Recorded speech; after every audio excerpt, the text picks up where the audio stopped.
लेकिन ऐसा कहीं नहीं सुना हुआ कि कितना भी मोटी माँ हो, अपने बच्चे के भार दब गई, अब बच्चा मर गया, कहीं सुना है? बच्चा जरा सा भी कुछ हुआ जग जाएगी। बाहर बिजली कड़कती हो, भूकंप आता हो, नींद नहीं टूटेगी उसकी। लेकिन उसको सोया हुआ गोद में बच्चा जरा सा भी इधर उधर किया, सजग नींद टूट जाएगी। क्यों? पूरी चेतना है मां की बच्चे के साथ अटैच्ड, उसके दुख सुख से पूरी अटैच। लेकिन तुम लोग उस मां की सेवा नहीं करते। उसी तरह से यहां भी कोई यशोदा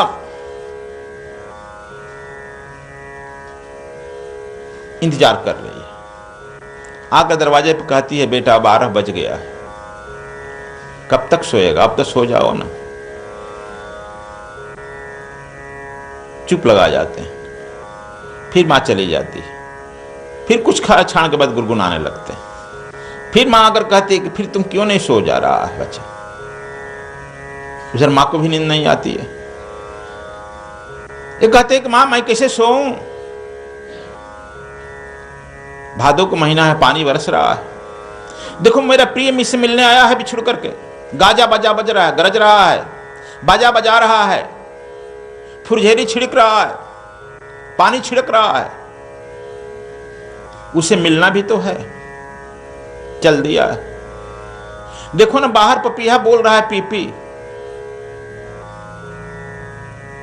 उसका तो निश्चित है कि पी सुबह मिल ही जाएगा, लेकिन हमारा पिया कब से बिछुड़ा है, कब मिलेगा, यह निश्चित कैसे हो? यह वेदना है। इस तरह की जब वेदना हम में होती नहीं है, तब तक से वेदना से ही वेद बना है, यानी ज्ञान बना है। जब तुम वेदना से गुजरते हो, तब ज्ञान रूपी परमात्मा तुम्हें पैदा होता है। हम वेदना से गुजरते नहीं हैं। कबीर साहब भी इसी स्थिति में कहे हैं, मैं दुल्हनिया राम की, सखी रे गाओ मंगलाचार, राम पाहुने आए द्वार। वे भी कहते हैं कि मैं दुल्हन हूं। देखो आत्मा चूंकि स्त्रीलिंग है, भक्ति में भाव में अपने को स्त्रीलिंग समझता है, इसीलिए बाबा लोग देखो ये लुंगी ऐसे औरत वाला पहनते हैं, हम समझ औरत हो गए। स्त्रीलिंग है, आत्मा भी स्त्रीलिंग है, परमात्मा पुल्लिंग है साहित्य व्याकरण में। तो कहते हैं कि मैं दुल्हनिया राम की, मैं दुल्हन तो हूं राम का हूं, और वह बारात लेकर आ गया है। पंडित गाऊं मंगलाचार, वहां पर मंगलाचार कौन पंडित गाएगा? यह पंडित से नहीं चलेगा, ब्रह्मा से कम नहीं चलेगा। ब्रह्मा गाऊं मंगलाचार कहता है, ब्रह्मा को मंगलाचार करना पड़ता है। वही स्थिति इनकी भी हो रही है, वही स्थिति गुरु नानक देव की भी हो रही है। वह सुनने के लिए कह रहे हैं, सुनना एक कला है, बोलना कोई कला नहीं है। हर समय हम बोलते रहते हैं, बोलते रहते हैं। प्राणायाम में क्या होता है? प्राणायाम में हम श्वास को, वायु को बाहर निकालते हैं। जितना हम बाहर निकालते हैं श्वास को प्राणायाम में, वह जो है अंदर खाली होता है, बाहर से हवा सोता चला जाता है, ले जाने के लिए कोई प्रयास नहीं करना पड़ता है। हमारे अंदर जो फॉरेन गैसेज मलावरण भरा है वह जल जाता है। हम बोलते हैं, जैसे हम लोग मलमूत्र करते हैं, बाहर निकालते हैं बल, उसी तरह से हम बोल करके मलमूत्र लगातार निकाल रहे हैं। और जो जितना बोलता है उतना झगड़ा मोल लेता है। सुनने की कला हम नहीं जानते। हमारे अंदर जो है विचारों की तरंग निरंतर चलते रहता है। अब विचारों का जब तरंग चलते रहेगा तो तू मौन हो पाएगा? विचारों के तरंग को रोक देना ही मौनता आ जाना है। इसलिए कहते हैं सुनो। आंख आप खोलते और बंद करते हो, यह आपके बस में है ना। जब चाहो खोलो, जब कहो बंद करो, यह क्रिया है। कान को आपको खोलना बंद करना पड़ता है, कान के साथ कोई क्रिया नहीं हो रही है, अक्रिया है। काल केवल सुनने के लिए है। सुने एक जैन फकीर के यहां एक लड़का दीक्षा लेने के लिए गया। उस फकीर का नियम था कि जो आएगा सामने 7 बार घंटी बजाएगा, स्नान उस्नान करके नया कपड़ा पहन कर आएगा, गुरु जी के लिए कुछ दक्षिणा में फल फूल अस्त्र वस्त्र लेकर के आएगा, 7 बार बंदगी करेगा, वह दीक्षा देगा। वो रोज देखता था एक लड़का भी 7-8 साल का, वह भी अपना स्नान किया, कुछ माँ से कपड़ा लिया, फल लिया, फूल लिया, जाकर 7 बार घंटा जो बजाया और गुरु जी के यहाँ जैन फकीर के यहाँ पहुंच गया। जैन फकीर बड़ा चक्कर में पड़ गया, कहा कि हमको दीक्षा दीजिए। कहा कि हम तो भाई दीक्षा देते हैं 15 से ऊपर वाले के लिए। कहा कि यह तो कोई शर्त आपके यहाँ नहीं लिखा है, आपकी सारी शर्तों को मैं पूरा कर रहा हूं, स्नान करके आया हूं, नया कपड़ा भी पहनकर आया हूं, आपके लिए कपड़ा भी ले आया हूं, आपके लिए दक्षिणा भी लाया हूं, फल फूल भी लाया हूं, 7 बार घंटा भी बजाया हूं और आकर यहां पर 7 बार बंदगी भी कर रहा हूं, आपकी सारी शर्तों को पूरा किया हूं। फकीर चक्कर में पड़ गया। कभी कभी गुरु भी चक्कर में पड़ जाता है, अक्सर गुरु चक्कर में डालता है शिष्य को। 99% गुरु चक्कर में डालता है, लेकिन कभी कभी एक कोई बुद्ध ऐसा शिष्य पहुंच गया, नानक ऐसा पहुंच गया तो गुरु को चक्कर में डाल देता है।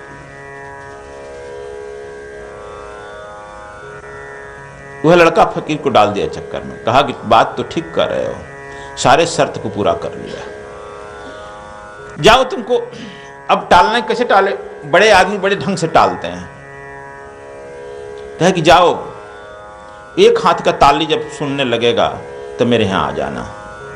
कहा कि यही दीक्षा है? कहा हाँ यही दीक्षा है। ठीक। लड़का उसी श्रद्धा से चला गया। श्रद्धा तुम्हारी होनी चाहिए, टाल नहीं सकते हो। तुम्हारी श्रद्धा जो है गुरु को झुकने के लिए बाध्य कर देगा, परमात्मा को झुकने के लिए बाध्य कर देगा। इसीलिए बुद्ध ने भी कहा कि मैं ज्ञान रूपी हल चलाता हूं, श्रद्धा रूपी बीज बोता हूं और तपस्या रूपी पानी से पटाता हूं। खेती तो मैं भी करता हूं। जब वे लड़का रात में सोचते रहा कि एक हाथ की ताली, मेढक का टटर सुना, सुबह गुरु जी के हाजिर हो गया। एक हाथ की ताली मिल गई गुरु जी। क्या था? मेढक टटर बोल रहा था। कहा कि वह नहीं है, उसमें भी उसके कंठ के और जीभ की आवाज, 2 हाथ। अच्छा, फिर चला गया। रात भर खोजते रहा, एक हाथ की ताली, एक हाथ की ताली। फिर झिंगुर का झंझनाहट सुना, कहा कि हाँ ये मिल गया। आ गया गुरु जी, एक हाथ की ताली मिला। क्या था? झिंगुर झंझन कर रहा है, नेक तांग, वो भी नहीं है बेटा। रात में जब बादल गड़गड़ हो रहा था, कहा कि वो यही गाता है ताली। कहा बादल गड़गड़ा रहा था गुरु जी, एक हाथ की ताली। कहा अभी नहीं। रोज टालते रहा। कब तक टालेगा तू? अंत में तुमको फेल कर देगा वह लड़का। अटूट श्रद्धा गुरु को फेल कर देता है। वह लड़का लगातार लगा रहा। अंत में जब चारों सृष्टि के बाहर की एक हाथ की ताली सब नकार दिए गुरु जी, एक पेड़ के नीचे बैठा था और जो ही बैठा, अंदर धुन सुनने की, बाहर के सबको कहा कि अब नहीं सुनेंगे हम, बाहर कोई एक ताली है, हो सकता है अंदर है। ज्यों ही अंदर बैठा था और अंदर की ताली बज गई। अनहद सुनो हो भाई, हद से बेहद ले जाई। कबीर साहब कहते हैं अनहद हद से बेहद परमात्मा की तरफ ले जाता है। अंदर की ताली बज गई और अंदर की ताली जैसे ही बजी, लड़का तो मन मस्त हुआ। अब क्या बोले, अब मस्ती में झूमने लगा। गुरु जी के यहाँ फंक्शन था और वह अंदर पीछे जाकर के दम बैठा था, अपने एक हाथ की ताली में मस्त था। सुनो, श्रवण, बड़ी कीमती शब्द कह रहे हैं कि सुनो।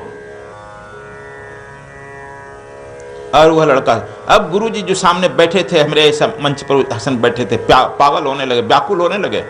दूर से दृष्टि गई, वह लड़का खींच लिया और गुरुजी अपने मन से उठ कर गए, उठाकर उसे अंक में भर लिए और उठा करके अंक में भर करके उस छोटे से लड़के को लेकर अपने गद्दी पर बैठा दिए। कहे कि आज से मेरा उत्तराधिकारी यही है। बिना पढ़ाए पढ़ गया ना। गुरु कब तक नकारेगा? इसलिए गुरु नानक देव जी का बड़ा एक मंत्र दिए हैं, सुनो। तू नहीं सुन रहे तब आगे उसके विशेषण कहते चले जा रहे हैं, उसे विशेषण बढ़ाते चले जा रहे हैं कि वह सुनने से तुम जो है सिद्धि को प्राप्त कर ले जाओगे। तुम्हारे अंदर निरंतर विचार चल रहे हैं, खत्म नहीं होते हैं। एक विचार गया कि दूसरा विचार आ गया, कैसे सुनेगा? आज के वैज्ञानिक कह रहे हैं कि हम जितना कुछ सुनते हैं उसमें से 2% ही हम याद रखते हैं, यानी रजिस्टर्ड होता है तुम्हारे अंदर 2%। इसलिए जो कहते हैं कि फलाना लड़का बहुत गधा नहीं पढ़ता है, वह बार बार पढ़ता है, अंदर उसका रजिस्टर्ड नहीं होता है। इसलिए हमने जो बताया है कि 4 काम होता है। पहला कलेक्शन, पढ़ो सुनो देखो, वह सब कलेक्ट होता है ना। दूसरा होता है स्क्रीनिंग, छटाई।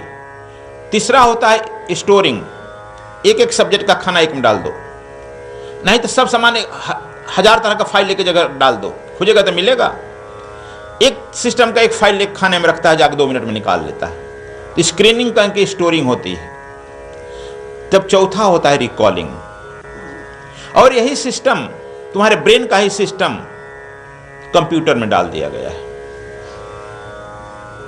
फट दबाते हुए निकल आता है। तुम लोग अक्सर कहते कि याद है गुरुजी, याद नहीं आ रहा है, मुंह पर है याद नहीं, क्यों नहीं आ रहा है?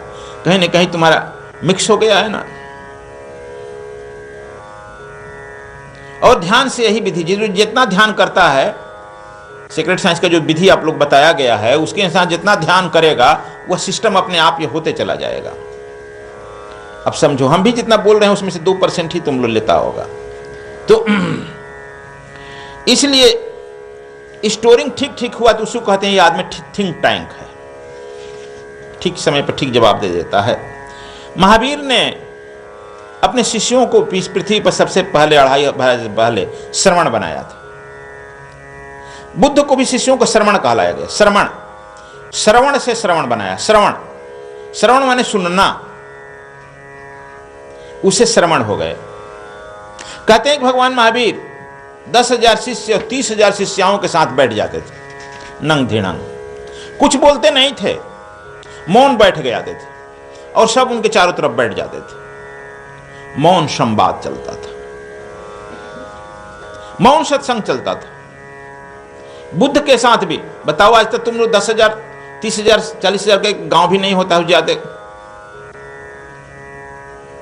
भगवान महावीर एक जगह गए थे, उनका मंत्री कहा कि भगवान बुद्ध आए हैं, चलिए दर्शन करने के लिए। राजा प्रसेनजीत चला, कहा कहां है? बस इस सामने वाला जंगल में। जब यहां तक आ गए प्रसेनजीत, कहा खबरदार, तू मुझे धोखा तो देने नहीं जा रहा है। राजा मंत्री शंत्री बड़े डरते हैं, जितने जिसके शासक अधिकार रहता है वो डरते हैं। खबरदार, तू मुझे धोखा तो देने के लिए नहीं आया है, मुझे 30 फीट की दूरी से बनाकर चलो।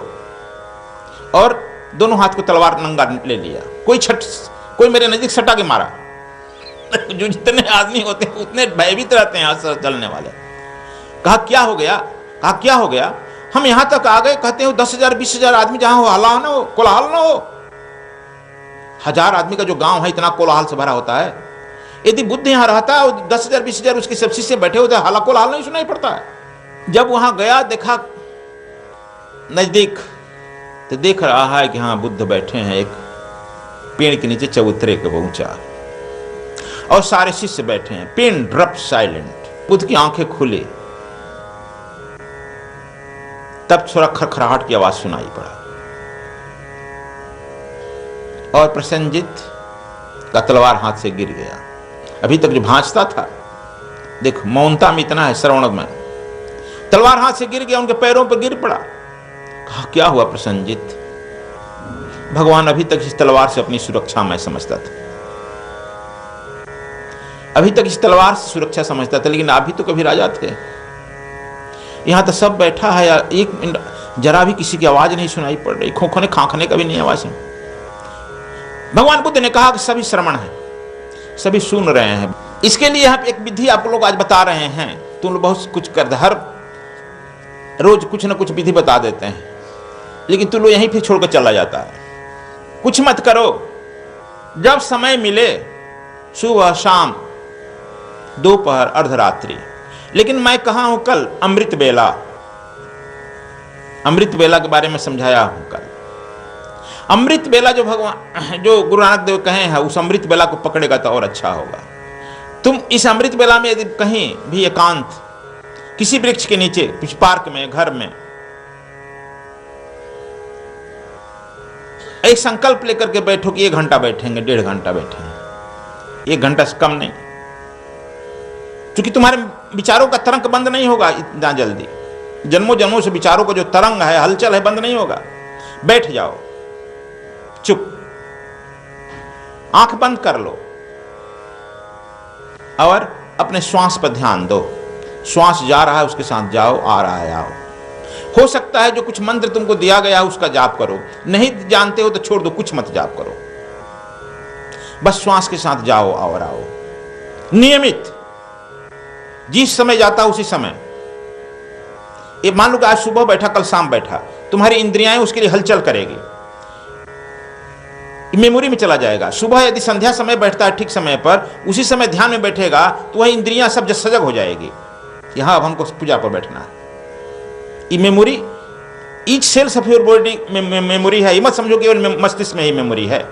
हो सके तो अपने त्रिकुटी पर जो बताया गया दीक्षा में वहां पर देखो, और साक्षी बनकर के जो तुम्हारे विचार उत्पन्न हो रहे हैं उसको साक्षी बनकर देखो। उस विचारों के साथ लगो मत। अक्सर तो विचार के साथ इंटरेस्ट लेने लगता है, उस विचारों के साथ दुखी हो जाता है, उस विचारों के साथ सुखी हो जाता है। हम किसी के यहाँ फोन से कभी बात करते हैं, देखते हैं बड़ा मरा मरा फोन कर बात करता है। काहे मरा मरा कर रहा है भाई अश्विनी जी? कहा क्या कहें गुरु जी, कोई बात नहीं, ठीक है। नहीं, बात तो मरा मरा हो रही है भाई, बात। कुछ दिन खूब खुशी से बात करता है, कहा है भाई बड़ा खुश, कुछ बात नहीं गुरु जी, बड़ा है, आनंद है, आनंद में है आनंद। तो यह जो है हमारी मन की स्थिति ना है, उसको भी साक्षी बनकर देखो। हानि लाभ जीवन मरण जस अपजस विधि हाथ, तुम्हारे हाथ में नहीं है, देखो साक्षी बनकर। 2 महीना तुम केवल 1-1.5 घंटा सुबह, 1-1.5 घंटा शाम अमृत बेला में बैठो, 2 महीना में तुम्हारा 50% विचार रुक जाएंगे, 4 महीना में 75%, और 6 महीना में, मैं निश्चित कहता हूं कि 6 महीना के अंदर इस सृष्टि में यदि कुछ भी सत्य है तो इस गुरु नानक देव की बात को इतना सत्य मानो कि 6 महीना में तुम्हारे अंदर की सुनने की कला प्रकट हो जाएगी, सारी सिद्धियां तुम्हारे अंदर प्रवेश कर जाएगी। सद्गुरु स्वामी कृष्णायन जी महाराज के साहित्य व प्रवचनों की DVD प्राप्त करने के लिए संपर्क करें 098 6888 6830 099 684302 मानव जीवन में सफलता प्राप्त करने की ध्यान प्रथम और अंतिम विधि है। वर्तमान युग में भौतिक और आध्यात्मिक उन्नति को प्राप्त कर मानव सेवा की कला सीखें। सद्गुरु स्वामी कृष्णायन जी महाराज की अमृतवाणी में स्वर योग साधना कार्यक्रम आस्था भजन पर प्रतिदिन रात्रि 9:20 पर और आस्था चैनल पर प्रत्येक रविवार रात्रि 10:20 पर